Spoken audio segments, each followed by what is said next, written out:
Guys, Zach Ginn here. Welcome. We are in the new studio here today, and this is exciting. We're going to be breaking down how to start wholesaling houses full time.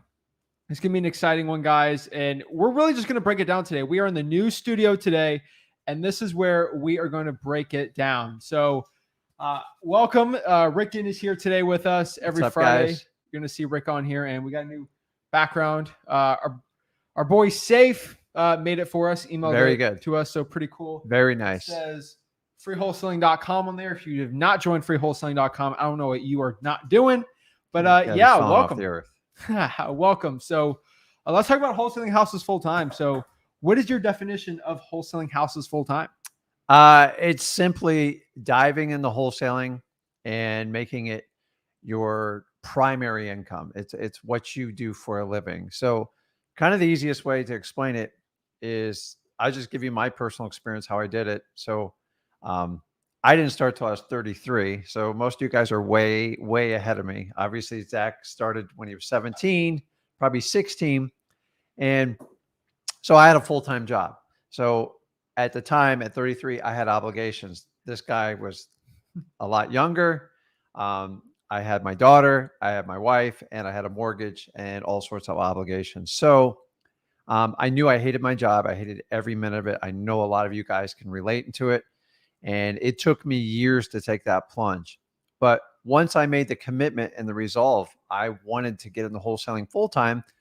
The key is I didn't quit my job, but everybody's different in this scenario. Like Zach, he's got no obligations. So he's single. He's young. He doesn't have a mortgage.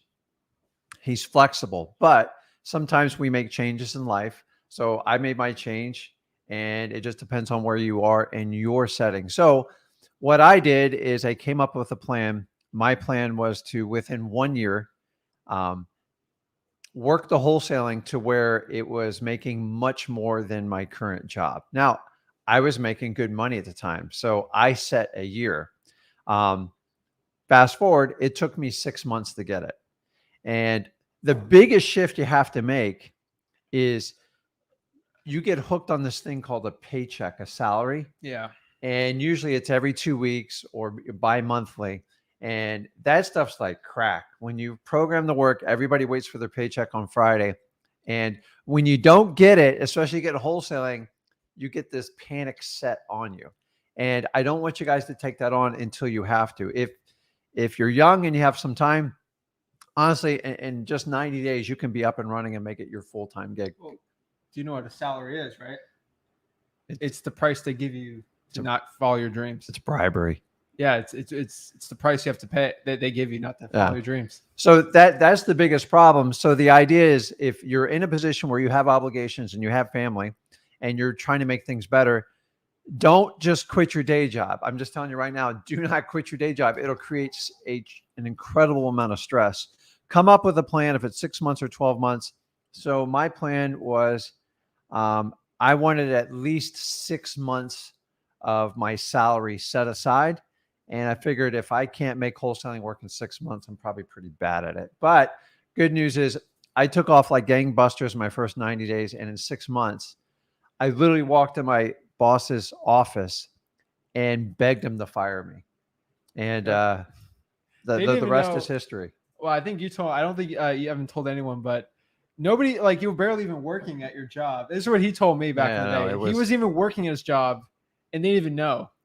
Well, I went through multiple bosses. So my corporate office was 100 miles away.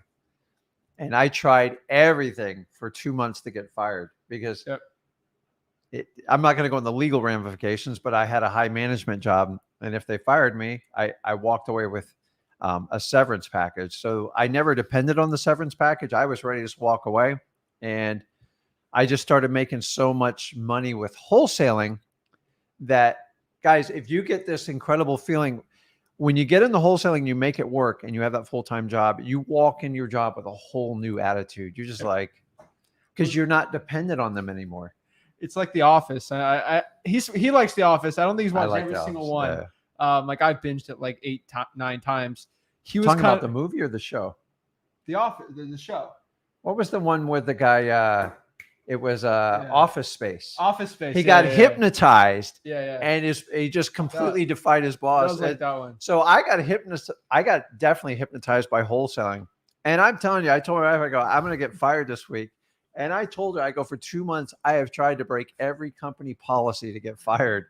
And I was at that job 11 years, guys, 11 years. And it was a 6-figure salary, and I was scared of it. But I tell you, wholesaling changed my life, and that's the whole topic we're talking about. So first step is identify if you have obligations, you have family, do not leave them. They are your priority, and work your way into wholesaling to where you can free up cash so you're not dependent, because until you get really good at wholesaling, you might not get a paycheck every week or every other week. So in the beginning, I would go 2 or 3 months without one. And that's something we don't want you to start out doing. But on the flip side, if you have very minimal living expenses, you're not married, you don't have obligations. I don't care if you're living in your parents' basement or not. All you need is like one deal to go into this thing full time. And mostly is to prove and validate like what you're doing. Because I promise you, your family, your friends are going to think you're absolutely nuts. Yeah. By the way, outside of my wife, I got zero support from anybody. I mean, anybody. Everyone said, you're crazy, you're going to get killed. And I'm like, man, there's better things in life. And so getting in the full time. So the challenge we always talk about is, like, you can watch a million motivation videos, right? Like you guys can go online, YouTube. I know I have them, Zach has them, and it gets you all fired up and pumped. And I think we talked about this earlier. It's like, it's equivalent to like the starter in your car, right? Yeah. You can use motivation to get your engine started, but to really make it in wholesaling, especially full-time, you have to be disciplined. And so if the starter is your motivation, discipline is going through freewholesaling.com, and discipline is basically going to be your fuel and your oil. 2 separate things, but you constantly have to, just like your car, if you don't do your oil changes and you don't put gas in it, what happens? Nothing.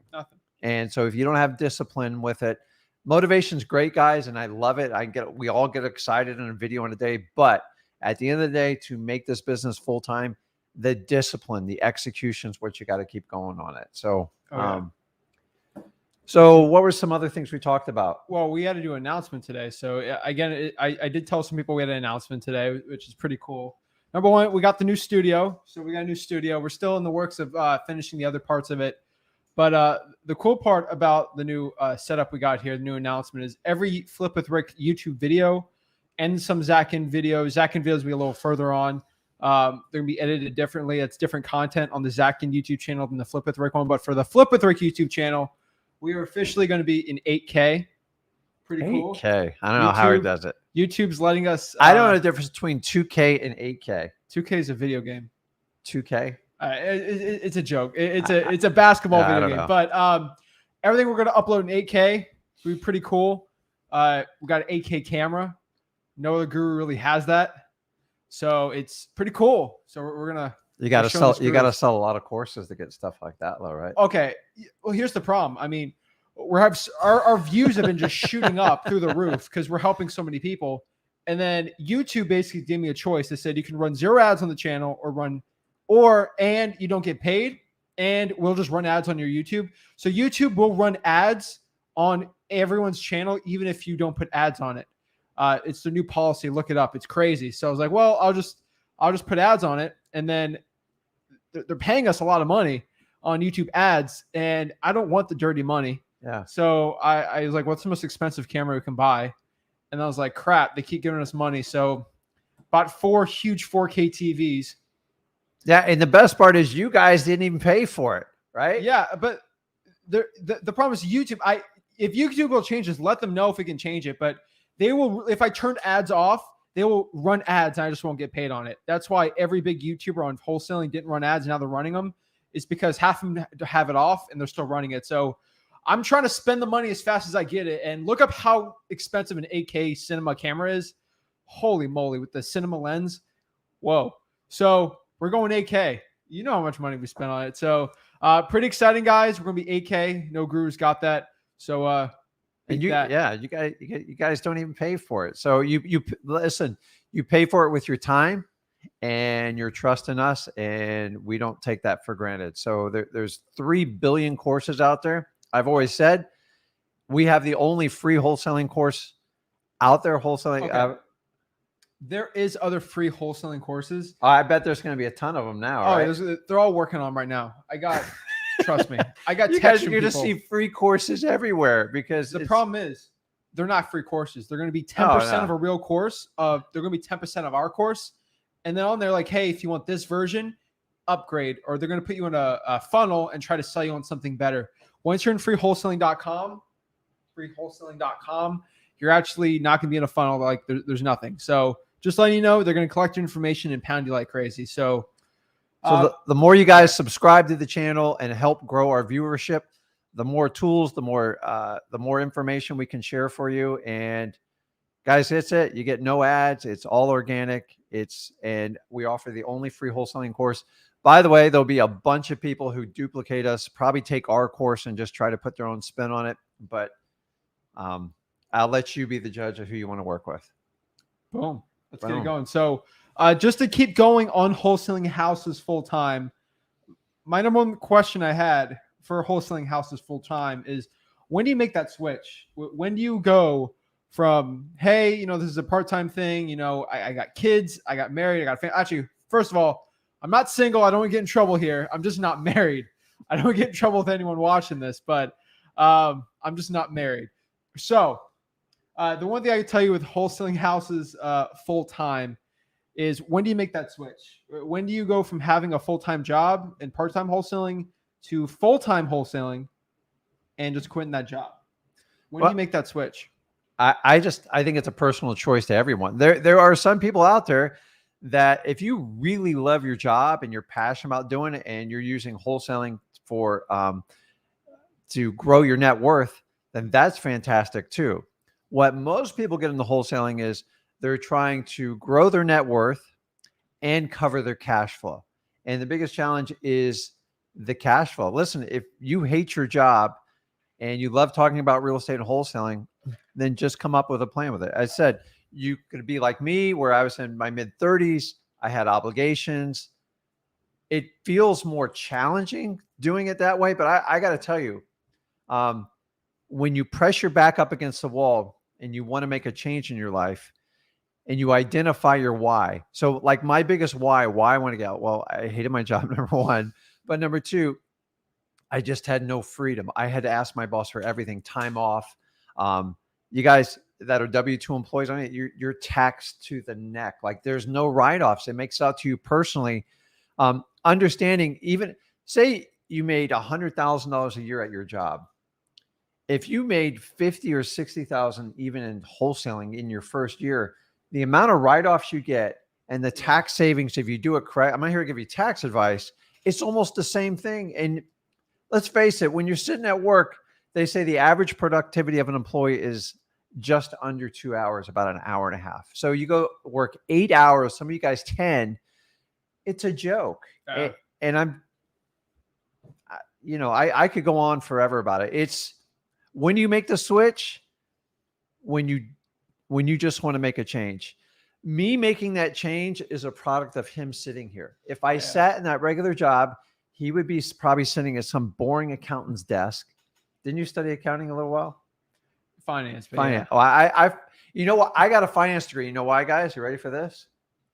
Because I just want to know about money. That was it. I had so many people coming out. You got to get an accounting degree in that. I'm a whopping 2.6 GPA guy. Okay. I didn't have the attention. I was built for wholesaling. I know that. I love talking to people. I love the creativity part. And I love that I'm not sitting at a desk 8 hours a day. So to each his own. To each their own. So what's your opinion? Because I know you're a lot. Okay. I think the difference between us is I'm a lot less risk adverse than you. I'm a little crazy. You'll tell someone to jump ship. I personally think, hey, you got like 3 kids and a job and a wife. Like, hey, I wouldn't go all out into wholesaling. Like 3 kids you got to feed. I think it's kind of crazy. Some people, it's your risk tolerance on it. Now, when I was 17, I had nothing to lose. Like I didn't have any baggage, anything like over my shoulders. So I could just go and quit a job. And Let go. me ask you, do you think sometimes people use their youth like, well, I don't have the experience and like I'm scared to It's your start? biggest asset. Correct. But like so many of you guys think you're so young and like, oh, I don't have the experience to do it. I go, you should think vice versa. Time is everything. Yeah. I would, ready for this, I would give up everything I own, money, income, asset wise, to go back to this age. And so whenever someone's complaining at to me in like their mid 20s or like they're 27, 28, I'm like, you want to switch? Because if I could get time back, I could multiply. It's not a time machine. Just give me time. That's all I need is time. I mean, I'd kill to go back to 17, right where I was. How old are you now? 21. If I go back 4 years, it would be lights over. You guys wouldn't even be wholesaling because I just would have owned the whole industry. So when Zach has kids, they have to start wholesaling at basically 8. So I started at 33. Zach started like 16, 17. That means your kids got to start at 8. I mean, that's a late bloomer, but that's fine. Get them on the phones. Say their first word. Yeah, but their first word better be, are you the owner of 123 Main Street? If it is not, we're going to have huge problems. Why you want to do it? Yeah. You're gonna have to hang on it, because when times get tight, you're like, why am I cold calling 3,000 people? And go, listen, this is the reason we do it. The amount of time I was able to spend with you, like no knock, I love my father. If he's watching, I do, but he didn't spend any time with me as a kid. Like, there was no time. And so the idea is when you can spend time with him, and you guys, if you guys thought I read this guy from day one about wholesaling, no, but there was a lot of things. How many houses did we stop by? Go, hey, I got to take a quick look at this house when we were like young. A lot. He was a lot more curious about it. My daughter was horrified on it. We drove by like really rough houses. No, when she was like 4, no. I hit her with some rough When she was like 11, you brought her by that rat-infested house. That was a bad one. Remember that one with the red everywhere? She reminds me every day of it. It was a party house gone rogue. It was bad. The BMW and oh my gosh. That BMW was cool too. $40,000 4-bedroom, 3-bath in Port St. Lucie. My God, I knew it was. But the thing is, like, everyone's like, it's not like cat pee in that house too. It was bad. There was rats in the wall. Why you bring her through there? But I'd stop by, hey, when to come by, and Zach you just have like Zach would just love to dig through this stuff. And at one point, when you were like 12, 13. You would go through and get like the golf balls out of the houses, and Zach would go, hey, there's value. And my job was, okay, let me just introduce him to the smells and the craziness. And then the idea is when he was ready to switch him over to have that conversation. And you guys kind of know how the story goes. It's and if you guys ever want to work, like, hey, you want to bring your kids in it, my suggestion is just don't shove it down their mouth, because they've got to have a curiosity. And because teaching your kids, it's actually one of the hardest things to do, because I did what my parents taught me. Go to college, get a good job. And I was never meant for that. So he's programmed now. So he's well on with his kids. And I have no kids. Well, when you have kids. No, not right now. Let's get some questions going. I got to be a grandpa at some time. Okay. We're going to talk about a couple things here. So I think then when you talk about burning the ships. Burning the ships. Well, some people like that style. If I'm a young guy, I'm burning the ship, man. I'm going all in because I've got time, and you'll make mistakes. You got time. Burning the ships when you got obligations, not the smartest thing. But the idea is you can start rowing the ship until you get the gas for the motor and get it going, which is going to be your discipline and your follow through. But guys, I love wholesaling because I have so many friends that do this all over the country. And what this guy does or what she does, like, we do it differently. Like, so you can make it match your personality style. And that's what I love about wholesaling is it's not a one size fits all. You do what you love. Like, I hate accounting. I hate doing like financial worksheets. And that's where I bring other people in to help me out with it. When it comes to talking to people in sales and building rapport, it's what I'm best at. It's why I did so well in wholesaling. I was getting monster deals. And so, like, I'm known for very low overhead and huge margins. I'm not going to sit here and do $2,000 and $3,000 deals, but If I was starting out and I was 17, 18, I'd take that stuff all day long, whatever I could to learn and earn and keep it growing. Yeah. I mean, So burning the ships has its motivation built in there, because the idea is if you go on land and you like burn the ship or you sink it, you have no plan B. yeah. So there's no retreat. You have to make it work. So when times get tough, you have to double down where to go. Yeah, maybe I'll just go back over to my little corporate job here. It was pretty safe. There's interesting burning the ships like that and, have a very comfortable job and then, giving the middle finger to the boss and, just smashing the windows to some employees you don't like and just saying, I'm never going back. There's never seen that, but burn the ships. I agree. You will have more time, but I know a lot of people stop their part-time job, their part-time wholesaling and go full-time because they think it's a time issue. And it's like, hey, you can do both. I'd rather do it both. I'd rather you do all of your time. So a quick analogy I had was when I was at college. So I came back from college after a couple semesters to keep just wholesaling because I was doing the cold calling virtual, but I knew I could make way more money going back home, physically wholesaling real estate. And I had two choices. I could have, this was at University of Florida back the day. So I was taking all my classes online because the business school, especially in finance, they let you take the classes online. But the exams were online, but the teaching lessons were recorded. So I had a choice. I could have said, screw it, I'm going to drop out and work 12 hours a day for wholesaling and be that cool guy. Or I could have done something else where this is what I did was I worked 12 hours for wholesaling and then I spent 3 hours a day literally doing schoolwork. I worked out for about 30 minutes to an hour and then went back to bed and slept. I did that literally every single day, did school Sunday, Saturday, worked 12 hours, did school at nights. Like it was crazy. And I got my degree in 18 months doing that. But I'm telling you right now, like use that analogy for me. You don't make going full time as an excuse. You just have to look at your time. If you guys have an iPhone, look at your time you spend on like TikTok, Instagram, Snapchat, at Facebook. Guys, you can do both. You just 8 hours of sleep is a luxury. You can work on 6, like literally, and you can still work out. Yeah. And one more thing to add, those of you that are younger, that are currently in college, or you're like, oh, should I do college? I had a full ride scholarship though, by the way. So actually I was getting paid to go to school, but it's for a different day. Yeah. It's different. Okay.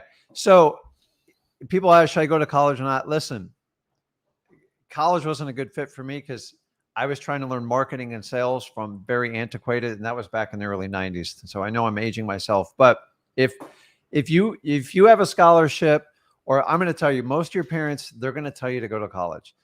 Just look at college as scholastic as like finishing high school. If you're in it, my suggestion is just get it done and get it over with, because if you don't, sometimes you don't finish college and you're living under your parents' roof, it's tough and it's challenging. You can still do college and do wholesaling, like hands down. College is definitely not a requirement. There's a few things that might help you out with. Sales and marketing, absolutely not, in my opinion. So it's, if you college, just get it done. So just like you went through high school, just get it done as fast as you can and get out of the way. It makes a beautiful decoration on the wall, wouldn't you say? Oh yeah, I mean, got it right there. So, huge. And guys, don't confuse college football with colleges. We love college football, but college is college. That's it. If you're paying for it on your own, you're going broke with student loans, get the hell out if you want to do wholesaling. It doesn't make sense at all. So I think colleges are the trade schools of what we call the professional arts, which is engineering, medical, what else is in it? Accounting, and like psychologies. There's nursing. Nursing, medical, yeah. But that's your trade schools for it. But like for business, especially in real estate, if you wanted to be a wholesaler, I don't care, a real estate agent, a broker, I don't know, man. Like I either get done with college, get out, move on, but do not. The worst thing you do is go into massive debt, and then you're doing it backwards, because then you're taking your first $100,000 of fees and paying off all that student loan, which is a really poor investment. So I agree. Just a disclaimer on that. That's true. Last part here too on the wholesaling houses full-time side. Before we'll get some questions. So guys, if you have any questions, let me know. Also, let me know what market you're coming in at. Guys, I want you guys to network with everyone in the comments below. It helps. Guys, let's say you got a deal here in Jacksonville, Florida.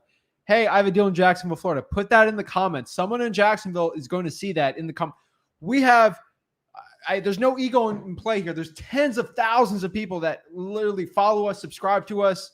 They will see this. And you can JV with these people on here. So guys, if you have a deal you want to get done, put it in the comments. Also put your handles on Instagram, DM me on Facebook, John Smith here. Guys, this is your opportunity to network and get your deal sold. I'm telling you right now. Hey, look, Steven here. Steven Cruz, Facebook. I have a deal in Macon. Hit him up. If you have Macon, you have cash buyers, hit Steven up. I'm telling you. All right. So the one part here I want to talk about is I've been watching a lot of stuff and talking to Rick lately about what makes someone really successful, especially when you're wholesaling houses full time. Like when you go full out in this business, what's the difference between someone who makes 6 figures a year, 7 figures? And I want to ask you a question, see if you know, because I know the answer personally for me. Okay. I think I can tell you because I do the Bags for Just podcast. I think I've talked to more 7-figure wholesalers than you. Almost. I'm almost there. Well, I've done it over 20 years. Yes, but individually, okay, I'm getting it. There's a lot more of them now. There's a lot of faker ones out there too. But from what I've seen with 7-figure wholesalers, ones that make $1 million per year net profit versus ones that make 6 figures, I have seen that every single 7-figure wholesaler that I've ever talked to or have seen, they all had discipline in their business. What do you think about that? Have you seen a 7-figure wholesaler with no discipline in their business? It's impossible. You can't do it. So as I said, discipline is like the gas and really the oil of your car. Without it, the whole engine's going to fall apart. So discipline is just the consistent action of doing the same thing over and over, regardless of who's watching. So say the last part one more time. Regardless of who's watching, you Yes. you cannot make your actions, especially in wholesaling, based on what other people think of you. It's a waste of time. There's a difference between going on your phone right now and posting on Facebook, I'm grinding, and you actually go in there putting the work. There's a difference. Grinding, hustling. What's the other one that drives me nuts? Not the I'm blowing up. It'll come to me. Killing it. I'm killing it. Dude, what the hell's killing it mean? I know. Like it just seems, guys, just if you want to be impressed by it.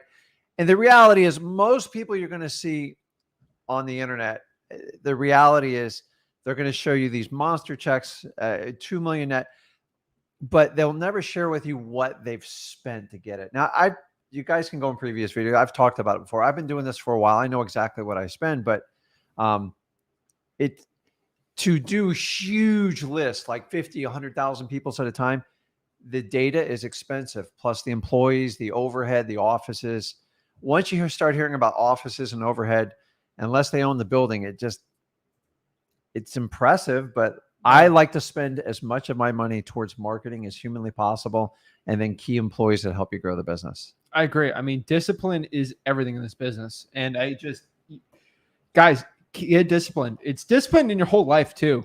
You just don't like a 7-figure wholesaler or a successful 6-figure wholesaler or someone who's just doing deals now. They don't wake up in the morning and say, what should I do today? They have the full thing set up. Hey, I need to go get 100 Driving for Dollars leads. I got to cold call 2 to 7 p.m. I got to follow up with all these sellers on my Podio. I got to do X, Y, Z. Got to cold call. I got to add 300 cash buyers from Facebook. They have a plan. And so you guys don't freak out. In the beginning, I had to do all of it. Like honestly, for 7 years, for full disclosure, I was a one-man army because I didn't know any better. And I started finding people to help me out and do it. And then Zach was a big part of my business. But there's a light at the end of the tunnel is once you get your systems and you understand the business and you get people to help you out, is you get a lot of freedom with your time. Like once you get this business up and running and you get your confidence through the roof, how many hours of quality per day do you actually work in wholesaling once it's all up and running? I mean, Joey, it's it's embarrassing. He's gonna be mad at me. It's like 3 to 4 hours. Not even that. Not even that. Well, this time spent I think about wholesaling is kind of crazy, but yes, it's about 2 to 3, honestly. So the idea is you pick the business you think that will help out your lifestyle. So I wanted more freedom and time. You guys, anybody knows me, I love fishing. I love the outdoors. So I get up in the morning. I can either go work out get all my emails down before anybody else is up, and then I can go hop on a boat and do fishing. If I told you how many phones I've lost in the ocean, nobody would believe me. So I'm up to 5 because in the summer it's hot and sweaty. Phones slip down. I used to do deals out on the boat. I don't even have to do that anymore. And then I can come back. How many phones have you lost on the boat? 5. 5. I've lost 5. Say it one more time. And I've had a couple close calls. I've lost 5 phones. I'm Remember the last time you uninsurable on lost the your boat. phone? That was terrible. You're like this reeling in. Yeah. And it just. I've gotten some of my best deals. So I'm either talking to an employee. I've now kind of switched. Like most of the boats, you can do like Bluetooth and answer it. But the idea is get far enough away where the dang phone doesn't even ring. But what I can do is I get my morning set up, and then I can come back in the afternoon, get stuff done. And hey, why not do an evening fishing trip or a boating trip? And that's what wholesaling does for me. I didn't start out like that, but I promise you, every day is like that for me. Heck, I don't even know what day of the week it is half of the time, other than my calendar. Yep. It's Friday? You know you got to go live on Friday. So okay. All right, guys. Let's get some questions. See what I can help you guys out with. Let's go. Steven loves the studio. Hey, Rick, you're the true OG of wholesaling. I love it. Good afternoon, guys. Old language there. Father-son teamwork's inspiring. Hi, guys. What's up? Colleen says it's scary being stuck on a salary, trading time for money. I definitely agree. We should do a show on like working with family sometime. Oh, that'd be fun. I'm never going to get my wife on camera to do it, but I made so many mistakes the first 7 years working with my wife. I think she fired me 3 or 4 times. Okay. And I couldn't fire her. Clive says there's another word for it in the English, particularly London. You guys are the dogs. Bollarks? Bollarks. All right. I got to look that up. Hopefully that's not an English curse word. I got to write that down. No. Tony, what's up? Did you curse out your old boss on your last day? Well, they threatened me with lawyers and said I quit. I said no. And I just sat there and played chicken the whole time. I got to tell you, it was probably one of the greatest feelings in my life. And those of you that have a job relate that you got, am I allowed to use the word? What? Ass of a boss. Oh my gosh. Sorry.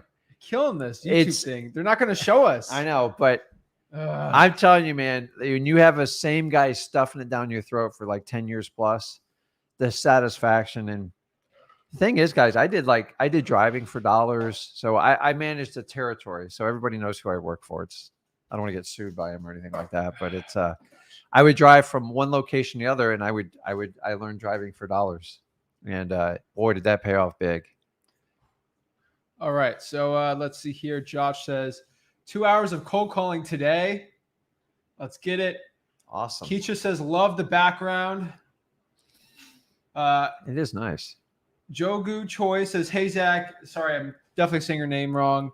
Hey, Zach, and nice seeing you for the first time. Rick. First time? Yeah. So where have you been? Well, you do this a lot more than I do. So I'm on live every Friday, and I record videos each week, and we post. How often do we post on this channel? Every single day. Every single day. Anybody else do that? Well, they do, but they do clips. It's not actual, like a real video. The one thing, guys, remember. It's too hard. It's a lot of work. Okay. Oh, my gosh. I'm telling you, the gurus that don't post every day, they don't do it because they're too busy doing Zooms because they pay $15,000 to see them, and they're in a Zoom with like 500 other people. You think you're going to get your personal mentorship with 500 other people paying $10,000 now? So this is the Zoom then, right? This is the Zoom. Wow. And I answer every single question. Where do they put in their credit card? Put the credit card information, you got to put in as your own marketing dollars. I heard from somebody, which everybody can take, that giving stuff away free does a disservice to our users. I would love to hear people's feedback on that, because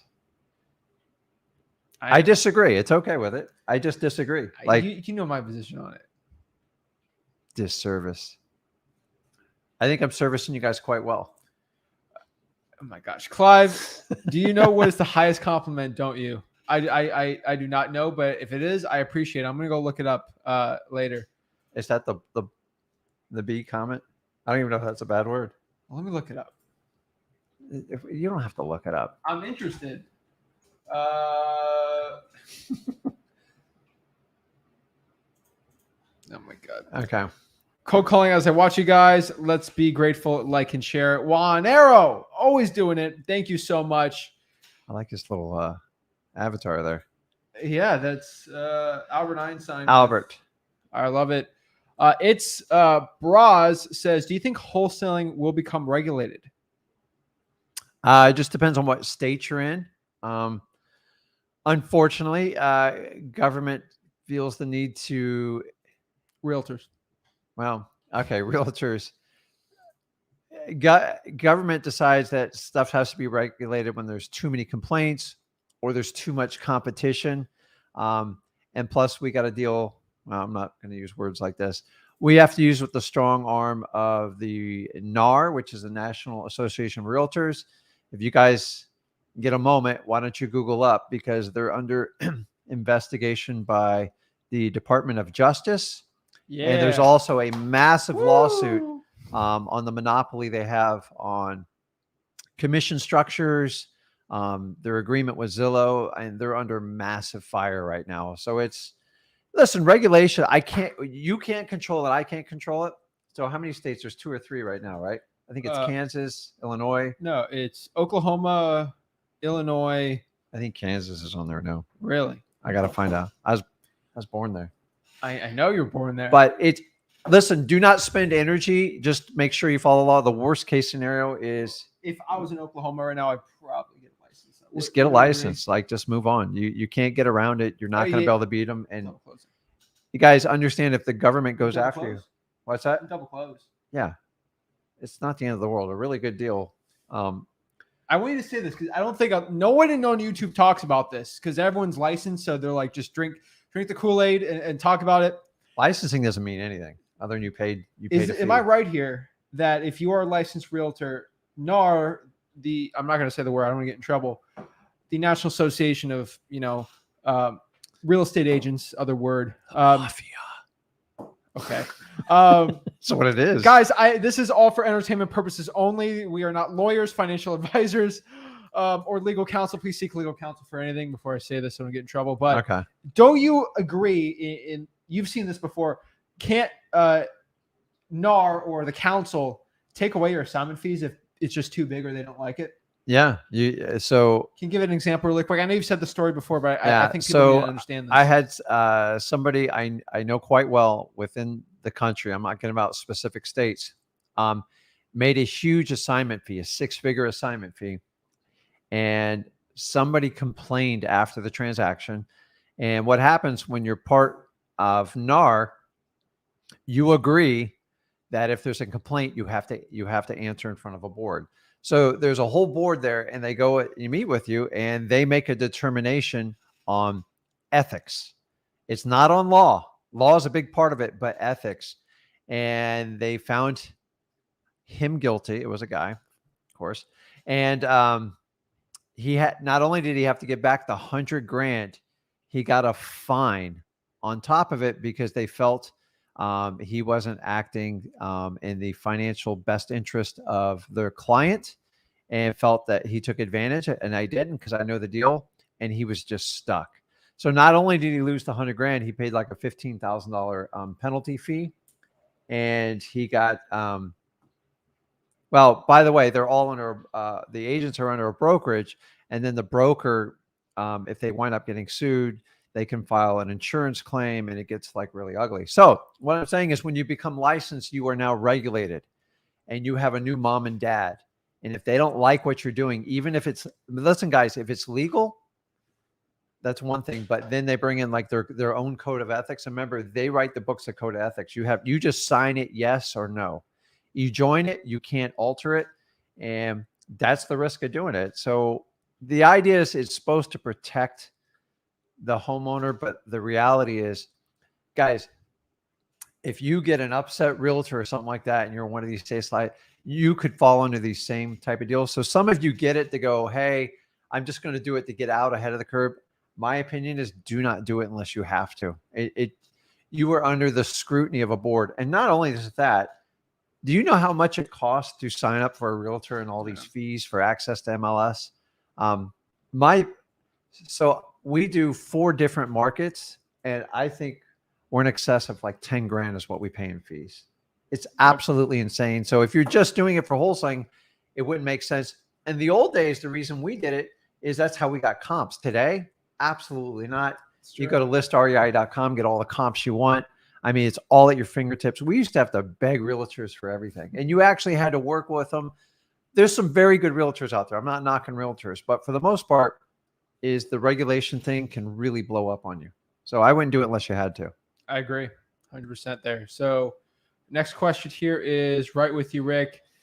I think having obligations motivates you even more. Interesting. Listen, I don't know about you guys. I've always done my best work with my back up against the wall. So like, you know how we all have deadlines and we do stuff like that. Now, I don't want it to get like that, but I tell you what, I felt like I was in financial dire when I was leaving my job. Like I was literally paycheck to paycheck. We might have had 4 or 5 months of like savings. I was never going to get ahead.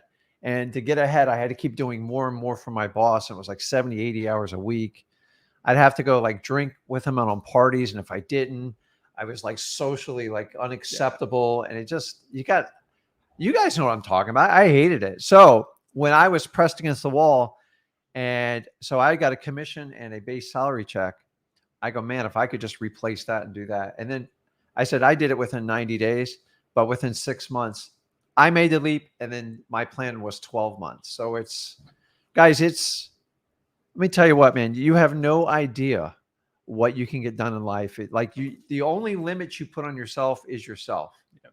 So think about like what Zach's doing and stuff. Like he basically started at 16 years old, started programming his mind, and he's further along than when I was 33.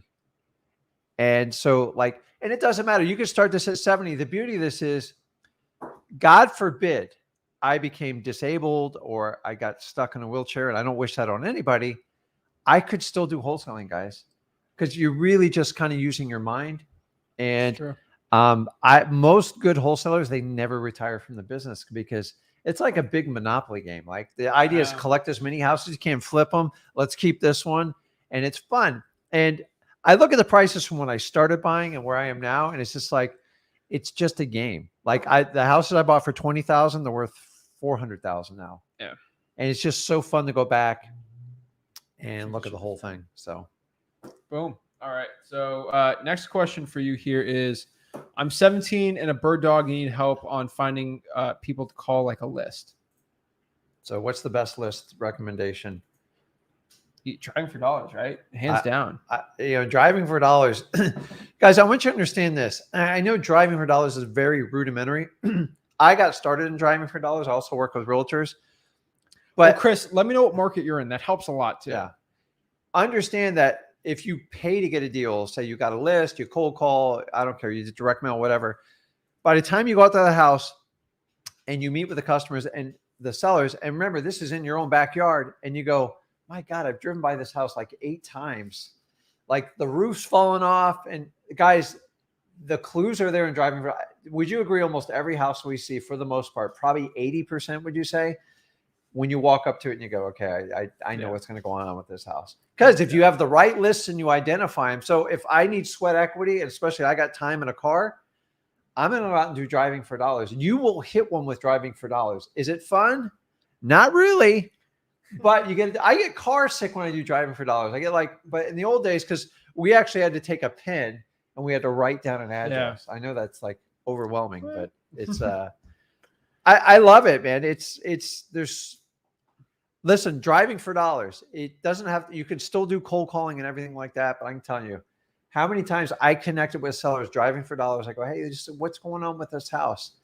And even if you got the neighbor, boy, they'd sing like a canary for 20 minutes. Oh, yeah. And they go, well, the husband died. I think it's getting ready to go to probate. And I love those. And then any type of off-market list, would you agree? Yeah, just government list probably, yeah. Yeah. That's probably the best one. Co-violations are great. Oh, my God. There's no more secrets out there. I agree. So we're going to go speed round really quick. Okay, let's do it. We're going to get through some questions pretty fast. We're going to give pretty fast answers and see what we got. So Keisha Clark, how many hours do you cold call a day? I used to do 2 to 7 p.m. 0. Well, technically right now it's 0, but actually I did 2.5 hours yesterday just for you guys on the live. But personally, for me, no. I used to be 2 to 7 p.m. every single day, 5 days a week when I was in college and when I kind of came back. So that'd be the best schedule. Paul wants to know, how do you schedule your wholesale day full time? Not now. If you're a full-time wholesaler, solopreneur, what would your schedule, perfect one, look like?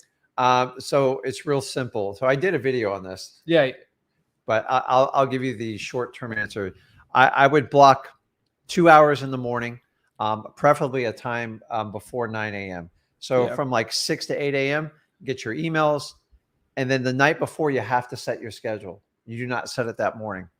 So you get that I like 2-hour blocks, because I've already told you, if an employee is only productive 2 hours a day, you just got 2 hours and you got it done. So then you can get your cup of coffee, get going, and that leaves you a wide open schedule. And then around 2 o'clock, I'm going to do probably another 2 to 3 hour block. Maybe it's cold calling, anything like that. And then I'll set probably 1 hour aside in the evening. So that's 2, 5, that's 6 hours a day. But if you think every minute from the minute you wake up, the minute you go to bed is scheduled, you guys can get that stuff at a regular job. You don't need that. You need just good time blocks. And you need to have a time. Why I like the first 2 hours in the morning is because if you have young kids, it's a different story. Yeah. But if you have other people in the house, a spouse or anything like that, I just love to get it done with nothing getting in my way. I agree. And so just the time blocks. Guys, you didn't get in this job to work 10, 12 hours a day. If you want to put it together, if you want to do like a 10-hour cold calling marathon, knock yourself out. But save tank, you can't do that every day. You just won't make it. I agree. Time blocking is the best way to do it. Boom. Let's see here. Congratulations. Studio looks great. Let's go. NBA 2K. 2K, is that? Chris, that's the video game. We should do a gaming one sometime. Oh my gosh. How can you lose? How can I wholesale a single family home owned by a company like a church? Is it worth it? There's a couple like those in Fort Pierce, right? The technical answer, there is no difference.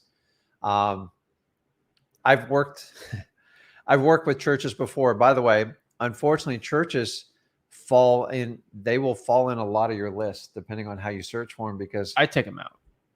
Yeah. Well, the problem is a church, typically you want to sell it to a church because that's what it's designed for. Yeah. And there's a lot of private money loans on churches. So listen, if there's a deal there, then it's being foreclosed on it. Treat it just like a regular house. Remember, your captive market is going to be another church. Exactly. So you'd have to extend your cash buyers list to churches. Boom. Donna likes the new background. Love you guys. Thank you so much. Super team, Rick and Zach. Thank you. Congrats on making that money. Ralph says, I think you guys should switch and have your names behind the correct person. Yeah, we talked about that earlier. Oh, should we do that right now? No. Listen, you don't want me operating the computer full time because you guys won't get any. I'll get like 3 questions answered. We had I'm close to the computer to operate. Zach took it away from me. So I tend to have longer explanations of just who I am. I want to help everyone. And Zach's much more business-like. So honestly, when there's 2 of us, he'll always work the computer. That way we get more of your questions answered. Oh, yeah. Next. Nicole says, you guys are awesome. Thank you. Chris says, I need help.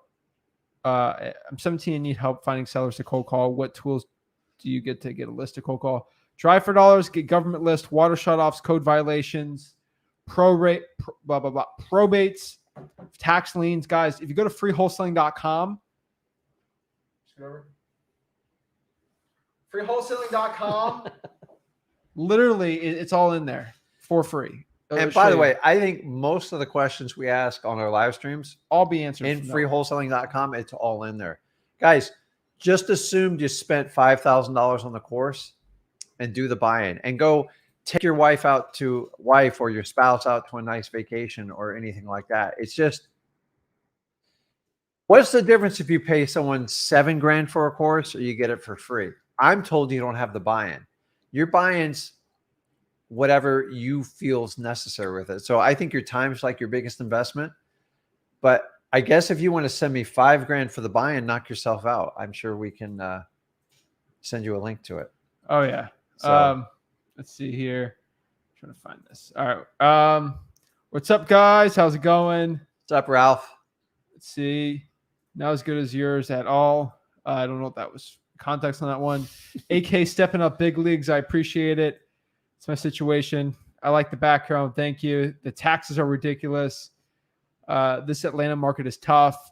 If you go outside of the metro, you'll find a lot of good success there.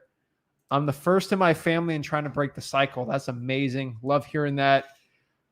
Kara left my CFO job in March to go full time. Wow. Wow. CFO. Congrats.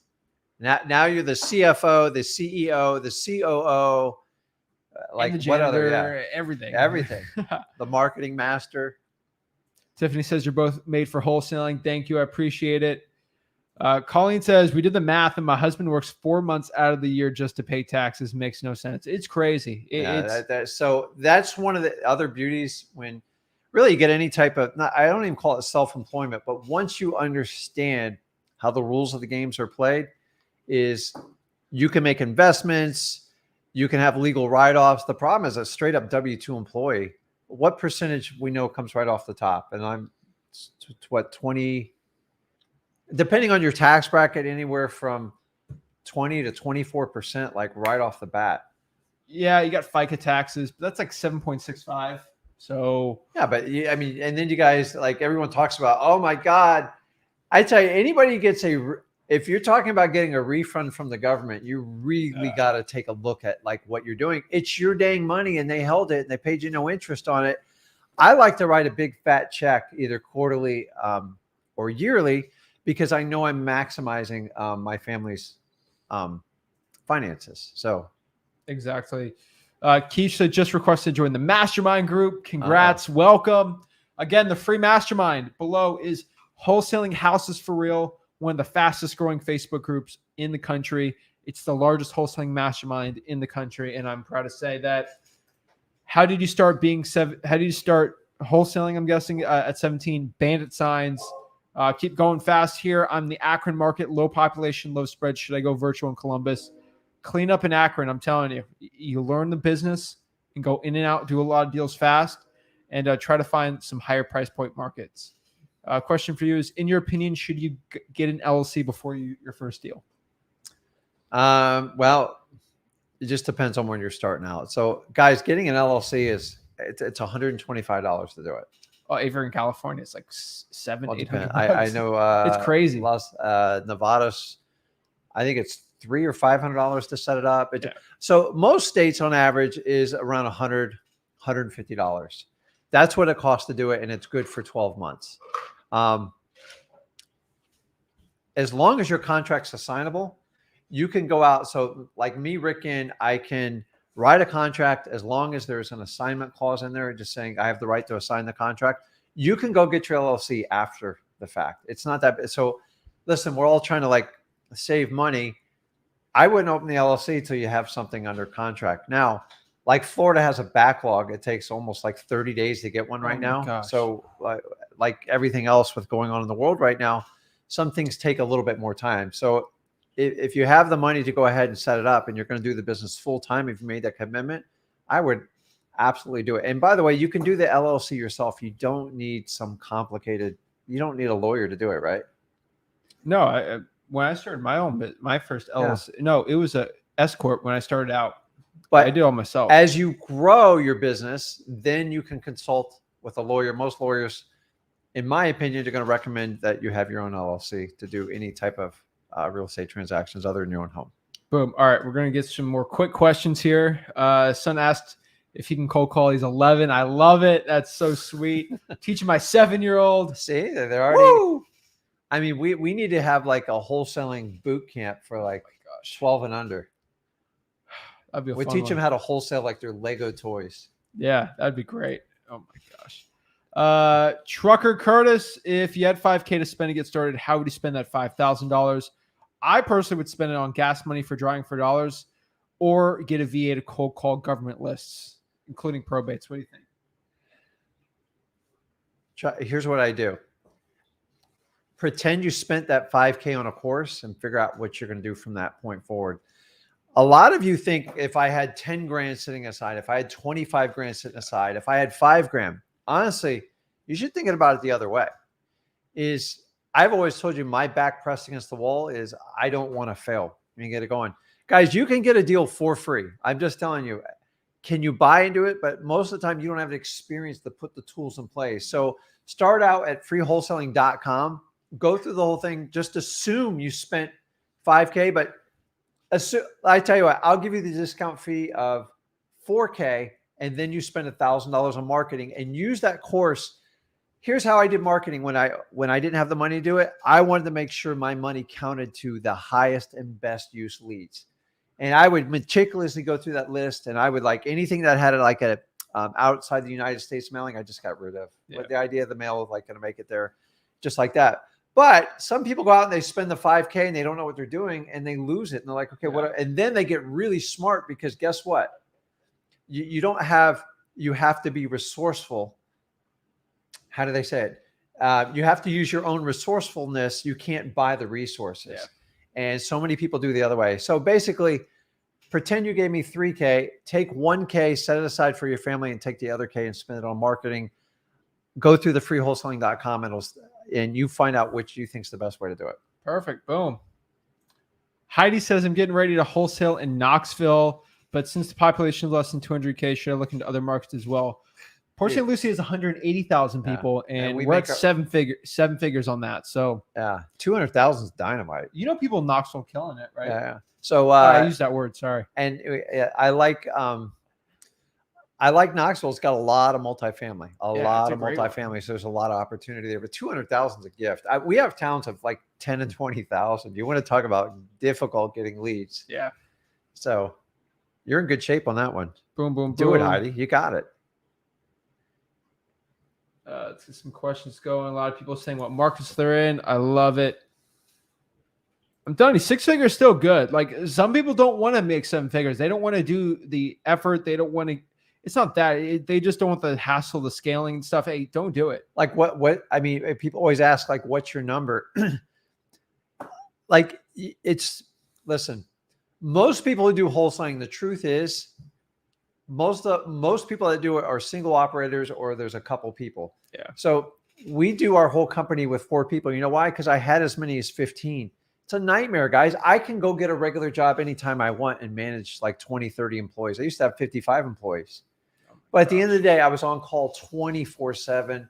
I hated every minute of it. If I want to take time off, I take time off. In the beginning, I didn't want to take time off because I was building my wholesaling machine. But now I can take all the time off I want. So freedom will give you whatever you want. I got into wholesaling for freedom of time to spend more time with my family. And it took a while, but I'm telling you, this is the reason me and him are sitting right here in front of you. Boom, boom, boom. Let's see here. Next question from Joel here. I keep getting these people asking $500,000 for a $350,000 property because of the market. Now, what do you say? By the way, you guys are the bomb. It's an easy one. Easy. Qualify. Ask the 4 questions.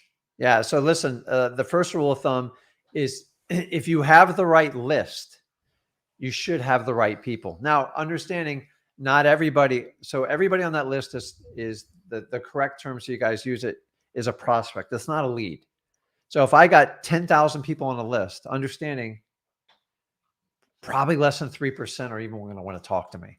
So understanding you're going to get people with nothing but time on their hands that does stuff like this. But here's my opinion. When people call you, there's always a reason somebody calls you.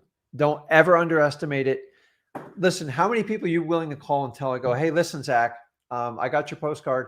I'm in huge financial, like dire straits. My house is a piece of junk and I need you to buy it. It never starts out like that. We have this thing called an ego and we want to feel good about it. And your job is to help them feel good. If you start discounting them right off the bat, then you're going to assume everyone who doesn't call you and say their house is a piece of junk, you're not going to buy it. So it's a prospect. When they call you, it's a lead. It's up to you to qualify them. Yes, some people are going to do it. I don't care what they ask for the house. How many times do we get this? Hey, the house was $350. I want $500. What can you do for me? What's your next response to them? Oh, great. I mean, why were you possibly even looking to sell it? Tell me a little bit more about the house. That's it. Why don't you list with a realtor? Do not attack on the first word, because how many times do we sit in conversations with people and we make judgments on people and what they're wearing or what they look like and find out you have a quality person in front of you and you're discounting them because they're wearing like a tank top. You don't think they're professional. And so many people do it. You got to get through that first layer and connect with people. People don't want to tell you they're dirt. They don't know you right off the bat. I've had so many. And honestly, so say if I want 350 and the house is worth 350. Listen, a lot of times I can make those deals work all day long because I don't have to go. Now, when they ask, here's my favorite one. They go, I want $1 million for my house. Gosh. Yeah, listen, I'm not here like chase them around. I'm still going to qualify them no matter what happens. They call, you guys we spend money for these leads. You're going to find a gem hidden behind there. Oh yeah. And they're looking to see how you react. If you're negative and like running people over, it's like, it ain't going to get you far. So look at it as a business full time. Boom. Jonathan says, if we get buyers' emails from Facebook, what do we do with their email, or send them if they need POF, proof of funds first before giving out address, right? Or do we ask them for their phone number? Jonathan, I would email ask the phone number. Just create a connection with these cash buyers. That's what it's all about. Get a proof of funds before you start sending addresses. There's a huge one. Make sure it's from an actual bank. Make sure it's not from a lender. That is 100% what I would start doing now. Collect addresses. It's so easy. You get 300 a day in your local market. It's so easy. If you go to freewholesaling.com, show you exactly how to do it. Yeah. It's absolutely for free. I mean, what's some other tips you got for cash buyers, especially from Facebook? So the biggest thing is when I see a lot of you guys say is, well, they get upset when they ask me for proof of funds. You just saved 20 minutes.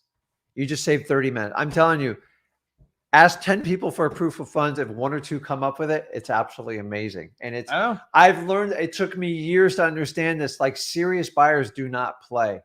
And when we're selling, I'm not here to build like rapport with you. I did it all to get the deal. Yeah. I want to find the person who's ready to go at my strike price and get it done. The reason they don't give you a proof of funds is because they're not telling you the truth. And I'd rather just cut to the chase. I agree.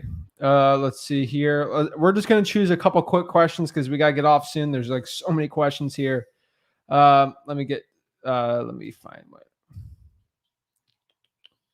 Let's see here. What's the best strategy? How long? A lot of questions. I'm telling you, I know. We only had an hour. I know. I have to go longer. Oh my gosh. We got the dream team. Tim has an interesting one. I'll talk about it. Their argument is that people don't value free things. Yes. What would you do? What would happen if Facebook charged you 10 grand to go on their platform? Would you do it? Do you think Facebook's worth 10 grand for that platform? How much you pay for Google? It's free. So guys, we talked about how valuable is Google in your life? I would pay $10 a month for Google. How many apps are we're not charging you $10. I'm not doing any of it. The idea is we want to change the business, how it's done. Since I've been in this business since 2003, 2004, to right up to where we are now, I got to tell you in the beginning, it was an honor to pay someone for a course because there was this thing called a barrier to entry. You had to pay 10, 20 grand back in early 2000 just to get a course out there. You had to get a guy to write code. You had to get someone to record it, edit it. It was really expensive. Today, listen, guys, the reality is under $100, anybody can sell a course. And most gurus out there are from 2013 on. I'll be honest with you, 2013, it's really hard not to make money in this business. But it's true. Things will change. A lot of like these buying, I only worry about like me, and I teach the fundamentals. I love wholesaling because you can assess your risk in it. That's the beauty of it. It's the quickest way to scale to financial freedom without putting up your family fortune doing it. And not everyone does it. So understanding everyone around you, they're probably not going to support you in wholesaling if you accept it. But if you join a community like this, subscribe to our channel, the idea is to get like-minded people. And we do this business every day, guys. Oh, yeah. So in between talking to you, always running around properties and doing stuff. I love the chase of real estate. So I'll never stop doing this. I'll do it to the day I die. I just enjoy, not to use a Trump quote, but like the art of the deal. Like I love when a contract signed, but I gotta be honest, the minute this is a contract signed, I have ADHD. I'm like, okay, let's get another one. I want to get another one. And that's, guys, when you get a contract, listen, celebrate the wins and rewards, but like you got to go get your next contract. And so many people in the beginning, they spend all that time. They go, "Ooh, what if we fix and flip it and do stuff like that?" That's what you don't want to do. That's why wholesaling is so valuable. Boom, boom, boom. Let's see here. Let's see. Love Rick and Zach. Love the new background. Thank you. We're going to what market we're currently in. Mostly we're doing Port St. Lucie, Florida, just because that's our local market and our average deal is like 40K there. And we're told this is probably one of the most saturated markets in the country. That's why we double down and we do it. And I've been doing it longer than anybody else in my current market that I'm aware of. So, Tulu, what's the biggest reason you think new wholesalers quit? One word, that's patience. What do you think? Lack of discipline and not knowing their why. Exactly. Let's see. Last couple questions here. Can you cold call on Saturday? Of course. I've seen plenty of videos on wholesaling. And I know I can do it. And I know once I start, I'll be like a rocket and go straight, but I don't know why I'm scared to start. Action. Yeah, because you're outside your comfort zone. But guys, when you're uncomfortable, that's when amazing things happen in your life. So I'm not talking about putting your hand on hot burner. That's the wrong kind of uncomfortable. But you're so ingrained of what you've done to this point from your parents and your family that you don't know anything else. So when it's change, it's like taking that rock and trying to just get it started. It's brutal.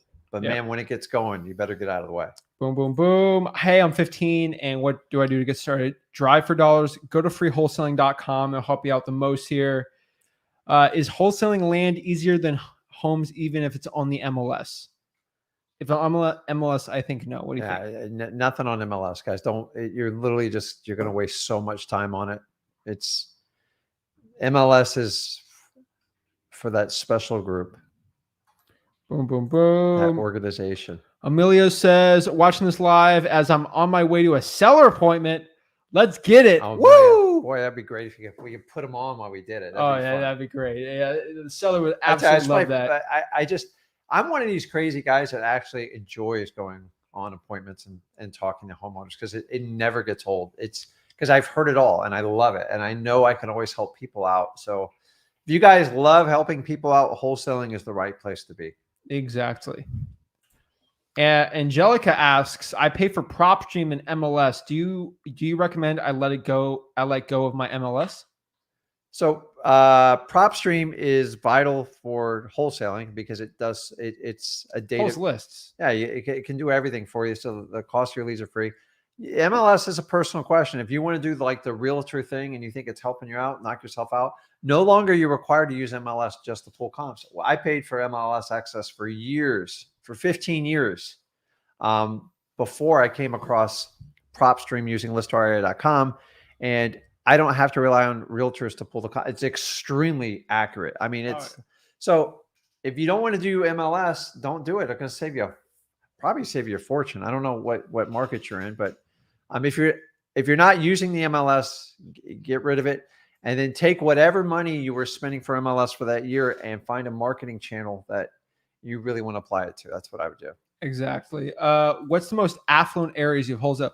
What's the largest ARV of a house that you've wholesaled? Me, 1.6 million. Was that a mansion?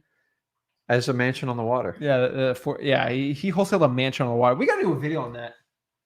Yeah, that was a crazy deal. I bought it for $310,000 in 2010. I could do an entire story on that. It was on the historic register. It was the historic register of historic places or the national registrar of. I just had a picture come up on it. It was because I used to run a fishing lodge, and it was considered the Southern White House. But you can wholesale anything. The reality is once you get up to a certain level, you have to have a certain network to access them through brokers.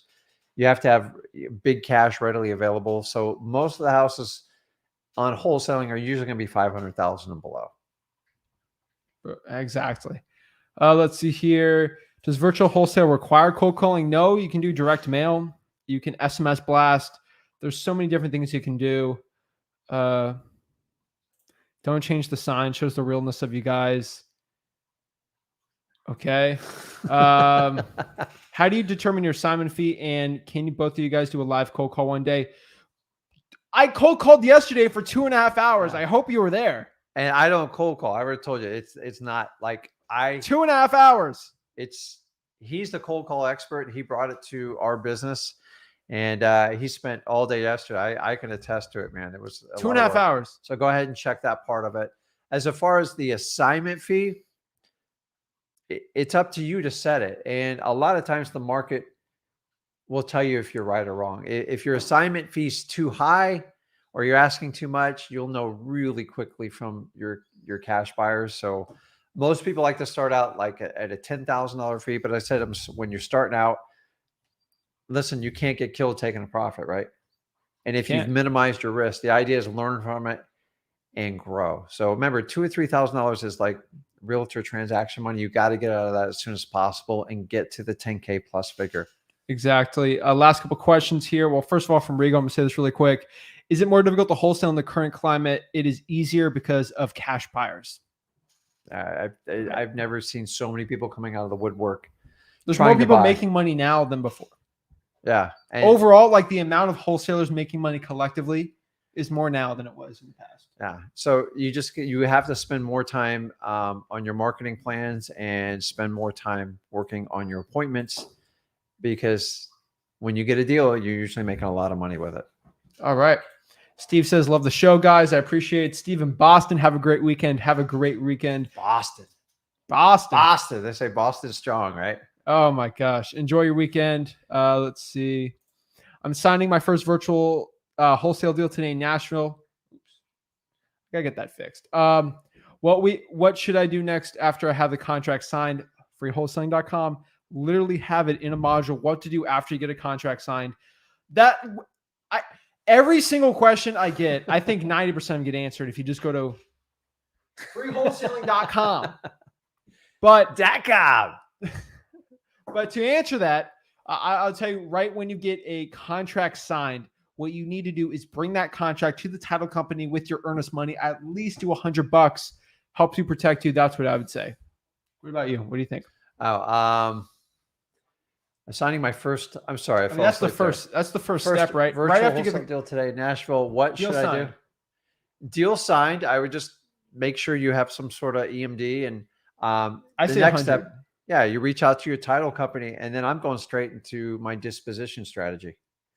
So how do I do that? Go to freewholesaling.com. I would really be concentrated. You got to get cash buyers as soon as possible if you haven't worked on it. Don't panic if you don't have it, but you got to get to work. I would say tonight, like start posting ads, doing everything you can. Remember, guys, you're selling the contract. You're not selling the property. So you have to be careful how you market some of this stuff. Boom. Alexis Mesa. Thank you for watching. Thank you. I keep calling and getting nothing. A lot of not interested. The market getting harder to get distressed properties. You need a cold call trying for hours list. You will not have that problem. So Alexis, if you want to share with us, tell me how many calls I'll put your butt to the fire. Yeah. Like I'll literally ask you, like that's why I do calls on Thursdays. Like I'll literally talk to someone and say, oh, I'm not doing well. Hey, I asked someone yesterday, how many leads did you get last week trying for dollars? Yeah. They said 1. So Alexis, that is the norm, your answer to it. So if you really want to take action, if I was going to hold you accountable, I'd ask you how many calls you made, what's your consistency, what's your list you're doing, skip tracing. You gotta look at all that. It's just, you just get more specific with your questions. So guys, while we're on here, the more specific questions, the more I can help you out. If there's no bad question, but hey, Alexa, keep calling. Like maybe you need to sharpen your list. Maybe you need to get a little more consistency. So if you can give us more in the question specific, I can help you out more. All righty. Let's see here. I said last couple questions. Do you just wholesale or buy sub 2 or seller financing to hold a property? My personal opinion is I think when you're starting out, wholesale those sub 2s, but once you have just a little bit of money, I hold on those sub 2s for life, right? Yeah. So the idea is wholesaling is a great way to get started in real estate and minimize your risk. And that's what we concentrate. Once you get wet behind the ears, so to speak, you can do anything, like whatever you need to do. If you need to generate, like if you need to, Wolf of Wall Street. If you're behind on your rent, wholesale. Good. Oh yeah. Good. If your girlfriend's kicking you out of the house, start wholesaling. But listen, if you got money set aside in the bank like that, then why not keep it if you want to do that strategy? So start out wholesaling, and then the other two parts of your question will lead to that for you. Exactly. Hi guys, incredible information. Thank you. Truly blessed. You guys have just been giving us the support lately. But is there any way to verify buyer's proof of funds? Literally, like, what do you say? It doesn't lie. Like, literally get a letter from the bank, not from John Smith Lenders. Yeah. So don't Chase, accept the letter. Bank of America, PNC Bank, BB&T, like. Yeah, TD, so hard money letters are probably the most prevalent thing we see coming across now. I can bring an 18-year-old out of high school and he'll give you a hard money lender thing. So listen, I don't have a problem with people bringing hard money. My problem is a cash buyer. Is if this is the first deal you're buying, you've never done a hard money deal, and you give me this letterhead, dude, let's move on to the next one. So it's got to be on a letterhead. You can also, guys, you can do the screenshot with the bank app. Like all my banks, I can screenshot it. What do I need? I need to see the balance, the date, and some sort of logo insinuation knowing it's from that bank. Exactly. Last question here. How does a beginner get started? Easiest question, freewholesaling.com. Go to freewholesaling.com. It is 3,000 members in 1 week.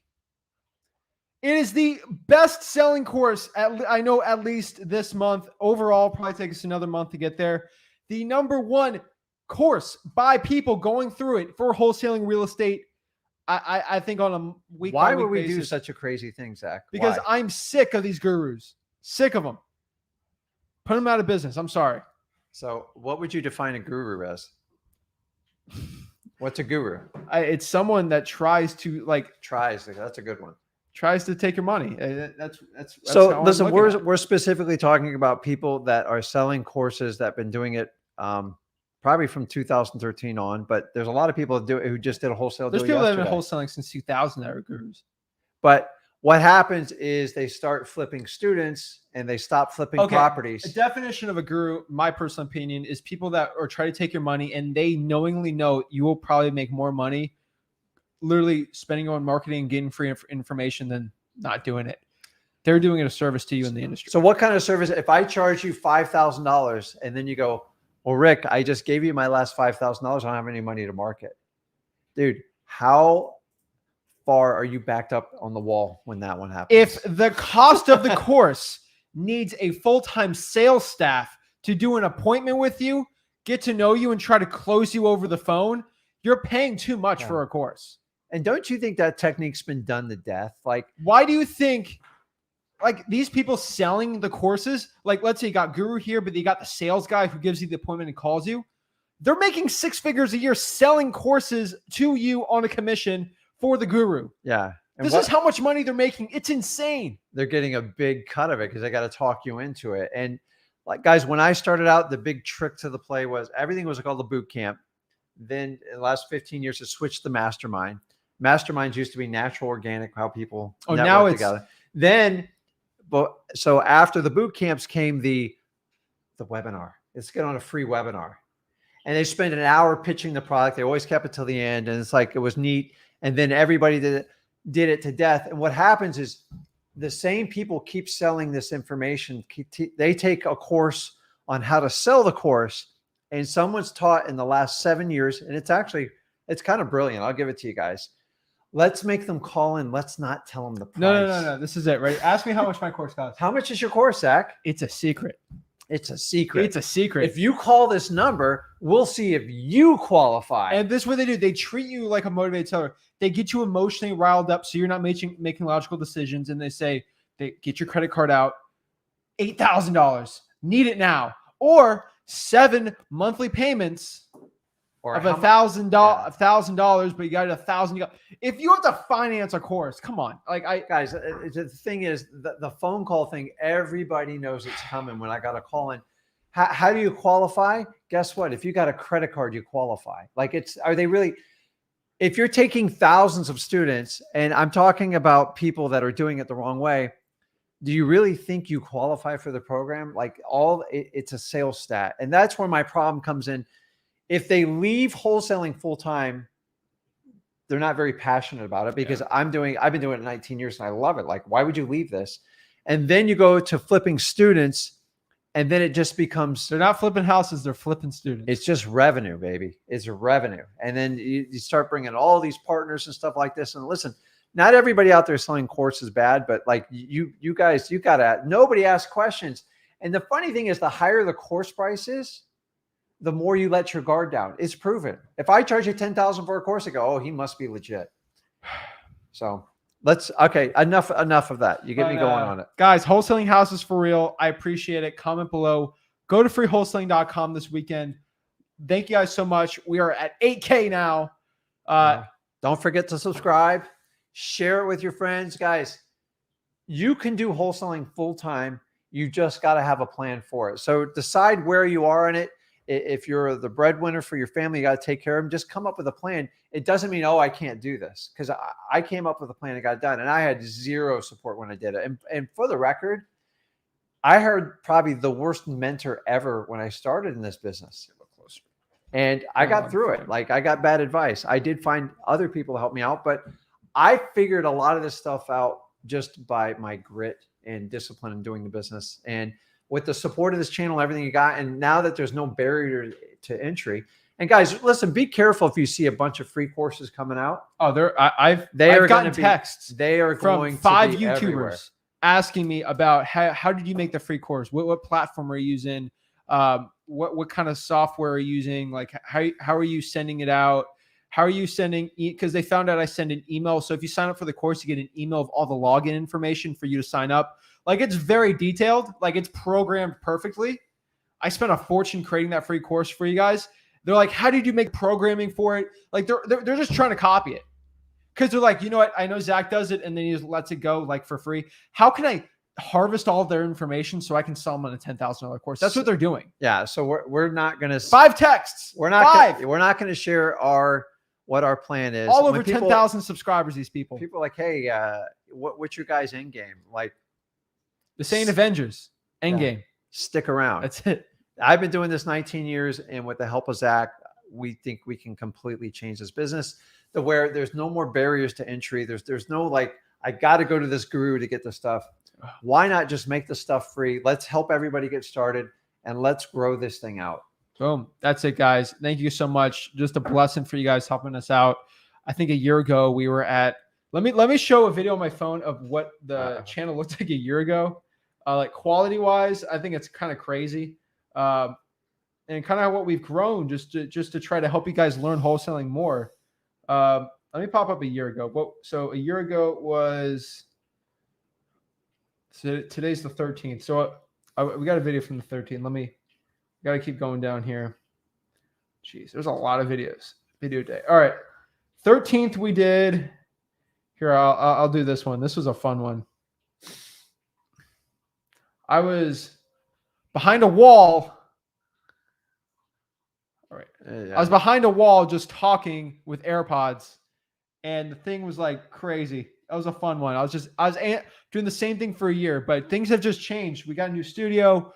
We're helping the people out, and we're growing. I think we had like 800 subscribers or something. Like, it was crazy. But thank you guys so much. It's such a blessing. Thank you so much. Any final thoughts for wholesaling houses full time before we hop off? And guys, why we do this, we still run a full-time wholesale operation, which I always told you, whoever you work with, paid or not paid, just make sure they were doing this business every day. Otherwise, because the stuff I did in 2003, like the game's changed a lot. Technology's changed a lot. Some of the fundamentals I can still use, but we love what we do, and we hope it comes out to you. We are a father-son team. We have arguments just like everybody else. The main thing is, when I did this venture with Zach, I said, let's just have fun with it, because I was working on the Flip with Rick channel, and Zach is much more tech savvy in him, and he has the same energy level, and he's got a lot more youth. So I said, why not? What do I got to lose? And he was sitting there recording those little videos. I had no idea where it would go. And then we started talking about, as we got traction, I said, Zach, we got to do it differently than everybody else. So that's how we came up with what we're doing now. And guys, go to freewholesaling.com. Do not accept anybody else's course that does it for free, because they're just doing it because they think it's trendy. And that's not how you want it. We're actually here to help everybody out. We want to create as many people for free starting in wholesaling. and making up to 100K. And then the sky's the limit after that. Boom.